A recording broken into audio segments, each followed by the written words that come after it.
லூக்கா 14:25. அநேக ஜனங்கள் அவரோட கூட பிரயாணமாய் போகையில். எவ்வளோ பெரிய கூட்டம் அவருக்கு முன்னாடி போய்கிட்டு இருக்கு, ஆனால் அவருக்கு அது வேண்டாம். இவ்வளோ பெரிய படை பலத்தை முதல்ல என்ன பண்ணணும்? குறைக்கணும். எதுக்கு ஒரு ஊரையே கூட்டி நான் போய்கிட்டு இருக்கேன்? நம்ம ஆளுங்க என்ன பண்ணியிருப்பாங்க, இன்னும் உங்களுக்கு தெரிஞ்சவங்களாம் கூப்பிட்டு வாங்க அப்படின்னு ஒரு அழைப்பை விடுத்திருக்கலாம். அவரும் அதுக்கு இந்த இந்த இந்த வசனத்தை சொல்வதற்கு முன்பதாக ஒரு மிகப்பெரிய ஒரு அழைப்பை விடுத்தார் தான். ஓகே, எங்கே நம்ம வாசிக்கிறோம் அப்படின்னா 16ஆம் வசனத்தை பாருங்கள். அதற்கு அவர், ஒரு மனுஷன் பெரிய விருந்தை ஆயத்தம் பண்ணி அநேகரை அழைப்பித்தான். ஸோ ராஜ்யத்தின் அழைப்பு அநேகருக்கு இருக்கிறது, எல்லாரும் வர வேண்டும் என்று அந்த ராஜா விரும்புகிறார். இப்படி தான் பரலோக ராஜ்யம் இருக்கிறது என்று சொல்லி அந்த தேவனுடைய அந்த விருந்துக்கு, ராஜ்யத்திற்கான அழைப்பு அநேகருக்கு இருக்கிறது. அடுத்து கீழே வசனத்தில் வாசிப்போம், சிலரை வருந்தி கேட்டுக்கொண்டார்கள், நீ எப்படியாவது எங்கள் ராஜாவுடைய அழைப்புக்கு வந்துருங்க அப்படின்னு. ஸோ இந்த அளவுக்கு தேவன் நம்மை வருந்தி விரும்பி அழைத்தாலும் கூட, அப்படியே அவ்வளவு மக்களும் அவருக்கு பின் சென்றாலும் கூட, அடுத்து அவர் இன்னொன்று சொல்லுகிறார், இவ்வளோ கூட்டமும் வரீங்களே, ஒரு விஷயத்தை நல்லா கேட்டுக்கங்க. அது என்ன? 25வது வசனம். அநேக ஜனங்கள் அவர் கூட பிரயாணமாய் போகையில் அவரிடமாய் அவர் திரும்பி பார்த்து என்ன சொல்லுகிறார்? யாதொருவன் என்னிடத்தில் வந்து தன் தகப்பனையும் தாயையும் மனைவியையும் பிள்ளைகளையும் சகோதரர்களையும் சகோதரிகளையும் தன் ஜீவனையும் வெறுக்காவிட்டால் எனக்கு சீஷனாக இருக்க மாட்டான். நாங்கள் ஃபேமிலியாக அவங்க கூட நடந்து வந்துக்கிட்டு இருக்கோமே, இது போதாதா கண்டிஷன் நான் உங்களுடைய சீடர்கள் அப்படின்னு? உங்கள் பின்னாடியே எல்லாவற்றையும் மறந்து விட்டு வந்துக்கிட்டு இருக்கிறோமே, இது போதாதா? இல்லை. என்ன சொல்லுவாங்க? We love you God. கடவுளை நான், ஏசப்பாவை ரொம்ப எனக்கு பிடிக்கும். எல்லாரும் சொல்ல ஏசப்பாவை பிடிக்கும், ஆனால் ஏசப்பாவுக்கு உங்களை பிடிக்காது அப்படின்னு சொல்ல மாட்டேன். அவருக்கும் பிடிக்கும். ஆனால் அவர் என்ன சொல்கிறாரு அப்படின்னா, எனக்கும் உங்களை ரொம்ப பிடிச்சிருக்கு, ஆனால் நான் வந்து ஆண்டவராக நீ என்னுடைய சீடனாக இருக்க வேண்டும் என்றால் ஒரு முக்கியமான நிபந்தனை இருக்கிறது. ஐ லவ் ஜீசஸ் என்பது அல்ல, I love Jesus the most and he is the first. அவரே எனக்கு முதன்மையானவராக நாம் நேசிக்க வேண்டும். அப்பொழுது மட்டுமே நாம் அவருடைய சீடர்கள். உங்கள் தாயை நேசியுங்கள், தந்தையை நேசியுங்கள், மனைவியை நேசியுங்கள், பிள்ளைகளை நேசியுங்கள். ஆனால் யாரை முதன்மையாக நேசிக்க வேண்டும்? மனைவியை, தாயை.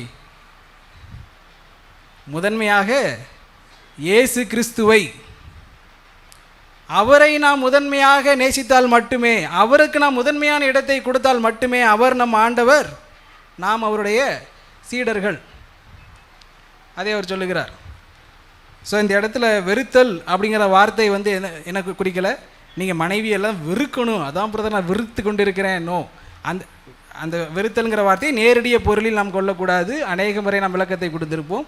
ஒரு கம்பேரேட்டிவாக பேசுகிறார். முதலாவது இடம் எனக்கு. அடுத்து ஒன்று சொல்லுகிறார், ஒரு கண்டிஷன் 27ல், தன் சிலுவையை சுமந்து கொண்டு எனக்கு பின் செல்லாதவன் எனக்கு சீஷனாக இருக்க மாட்டான். ஸோ அவ்வளவு எளிதாக நாம் கிறிஸ்துவின் சீடர்களாக, கிறிஸ்துவை விசுவாசிப்பது எளிது, ரட்சிக்கப்படுவது கஷ்டமா எளிமையா? ரட்சிக்கப்படுவது எளிது. நம்ம என்ன செய்யணும்? அதாவது அவரே கீழ்ப்படிந்தார், நமக்காக கீழ்ப்படிந்தார். அவருடைய கீழ்ப்படிதலினாலே, அவருடைய நீதியினாலே, அவருடைய கிருபையினாலே, சரி ஆண்டவரை நான் நம்புகிற ஆண்டவரை விசுவாசிக்கிறேன், ஏற்றுக்கொள்கிறேன் என்று நம்ம அவரை ஏற்றுக்கொள்கிறோம். எல்லாம் செய்தது அவர். ஒரு சொட்டு ரத்தம் மட்டும் நீங்கள் சிந்துங்க, மீதியெல்லாம் அவர் சிந்து இருக்கா? இல்லை, எல்லாவற்றையும் நான் செய்து கொள்கிறேன். அப்போ நாம் ரட்சிக்கப்படுவதற்கு எதையுமே செய்ய வேண்டிய அவசியம் இல்லை. உனக்காக எல்லாவற்றையும் நான் செய்து விட்டேன், எல்லா கிருபையும் நான் தருகிறேன் என்று அவர் சொல்லுகிறார். அதை நம்பி அவரை ஏற்றுக்கொள்கிறோம், நாம் ரட்சிக்கப்படுகிறோம். ஆனால் இவ்விதமாய் ரட்சிக்கப்பட்டவர்கள் அவருடைய சீடர்களாக இருப்பதற்கு நாம் பெரிய விலை செலுத்த வேண்டியது இருக்கிறது. The discipleship is not without any cost. சீடர்கள் வந்து நான் கிருபையாக நான் சீடராக இருக்கிறேன், நான் அப்படிலாம் ஆண்டவர் கீழ்ப்படுகிறது கிடையாது. ஆனால் கிருபையாக ஆண்டவர் என்னை சீடராக ஏற்றுக்கொண்டார். பெயர் இருக்கிறது, சீடர் என்ற பெயர். அப்படிலாம் no, you have to be practically a disciple. So கிறிஸ்துவை நேசிப்பவர்கள் அல்ல, கிறிஸ்துவை தன்னுடைய வாழ்வில் முதன்மையாய் நேசிப்பவர்களே அவருடைய சீடர்கள். இதில் வருத்தகரமான விஷயம் என்னென்னா, நிறைய பேர் கிறிஸ்துவுக்கு மேலே நம்ம நிறைய பேர் வச்சுருக்குன்னு சொல்கிறோம், அதெல்லாம் நமக்கு தெரியும். ஆனால் நான் இதை இன்னொரு விஷயம் பார்த்தேன் அப்படின்னா, கிறிஸ்துவுக்கு மேலே நம்முடைய எதிரிகளெல்லாம் நம்ம வச்சுருப்போம்.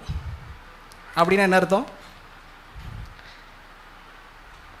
எனக்கு பிடிக்காதவங்களெல்லாம் ஆண்டவரே நீங்களே மன்னின்னு சொன்னாலும், நீங்களே மறந்து போன்னு சொன்னாலும், நீங்களே கடந்து போன்னு சொன்னாலும் அவங்கள என்னால் என்ன பண்ண முடியாது? மன்னிக்க முடியாது. அந்த கசப்பு என்னை விட்டு போகாது ஆண்டவரே.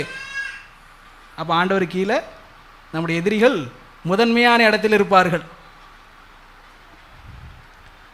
நோ, நம்ம ஆண்டவரை முதன்மையான இடத்துல வைக்கும் பொழுது மட்டுமே நம்மால் என்ன செய்ய முடியும்? நம்முடைய எதிரிகளையும். ஆமாம், எனக்கு எனக்கு கஷ்டம்தான். அவ்வளோ ஈஸியாக புல்பீட்டில் வந்து சொல்லிடுறேன், எல்லாரையும் மன்னிச்சிருங்க, எல்லாரையும் மன்னிச்சிருங்க, உங்களுக்கு துரோகம் செஞ்சவங்களை, உங்களுக்கு பண்ணவங்களை எல்லாத்தையும் மன்னிச்சிருங்க அப்படின்னு நான் நல்லா பேசிக்கிட்டு இருப்பேன். கீழே இறங்கினதுக்கப்புறம் என்னைய பயங்கரமாக ஒருத்தர் காயப்படுத்தி துரோகம் செய்து ஏமாற்றினதுக்கு அப்புறம் தான் தெரியும் நீங்கள்லாம் எவ்வளோ பாவம் அப்படின்னு. அங்கே போய் என்ன பேச்சு பேசின நீ இப்போ தெரியுதா அப்படின்னு. எஸ், ட்ரூலி கடவுள் அப்படி தான் கற்றுக் கொடுக்கிறார் நமக்கு. ஆனால் எனக்கு மன்னிக்க விருப்பமில்லை, மன்னிக்க முடியவில்லை, மறக்க முடியவில்லை, வழிகள் ஆற மாட்டேங்குது. ஆனாலும் ஆண்டவரே, I love you the foremost, உம்மை நான் அதிகமாக நேசிக்கிறேன்.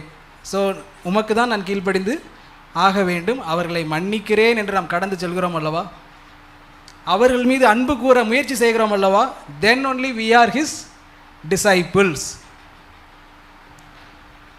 அதனால தான் 27 வசனம், தன் சிலுவையை சுமந்து கொண்டு, இப்படித்தான் நம்முடைய சிலுவையை சுமக்க வேண்டும்.